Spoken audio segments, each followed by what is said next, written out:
My fiancé and I have a special voice we use with our dog. It's not a sweet, high-pitched voice, it's a low, silly, mannish voice with drawn-out vowels, and it usually ends in upspeak. We use it to ask her if she's the best girl or where her stuffed elephant, Mr. Elefante, is. It's weird, no question about it, but I think most people with pets do something similar. Right? Please tell me we're not the only ones. The thing is, though, I've noticed this voice creeping into the way we speak outside of the house, too. We use it to ask each other questions or to talk about other dogs we see in the neighborhood.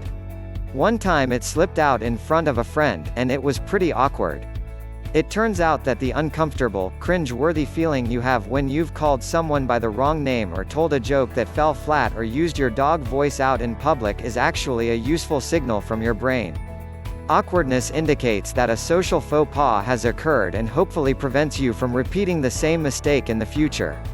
Psychologists think that the feeling of embarrassment after an awkward moment evolved to keep you in line and getting along with others so that you wouldn't get kicked out of your tribe, something that could be deadly for your early human ancestors. Expressing self-consciousness or remorse signals to others that you are trustworthy and want to be accepted, you're prosocial, in psychology speak.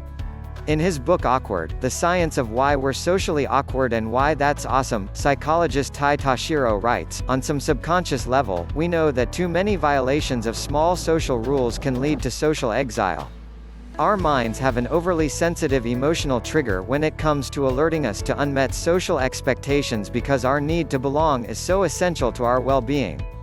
In the brain, the social pain from rejection is experienced in some overlapping regions with physical pain, although the overall pattern of neural activity is unique for the two sensations.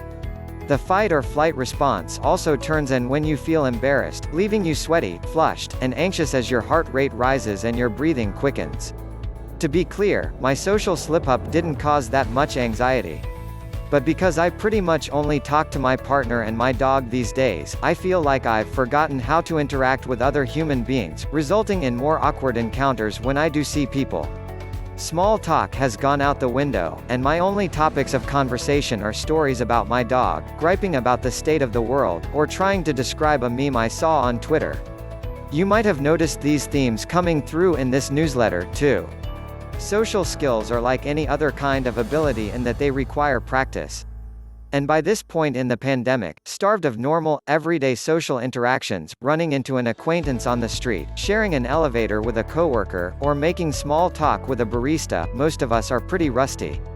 What's more, some of our natural social reflexes like hugging an old friend or shaking hands with a new acquaintance are no longer safe. Masks don't help matters by hiding facial expressions and muffling people's speech. This is not an excuse not to wear a mask, they are still essential for keeping you and others safe. In an article for Forge, Medium's personal development publication, writer Ali Volpe says one of the best ways to get over your awkwardness is to focus more on the person you're talking to rather than on yourself. Be a little more observant than usual. Watch how the people around you are interacting with one another. How are they starting conversations and ending them?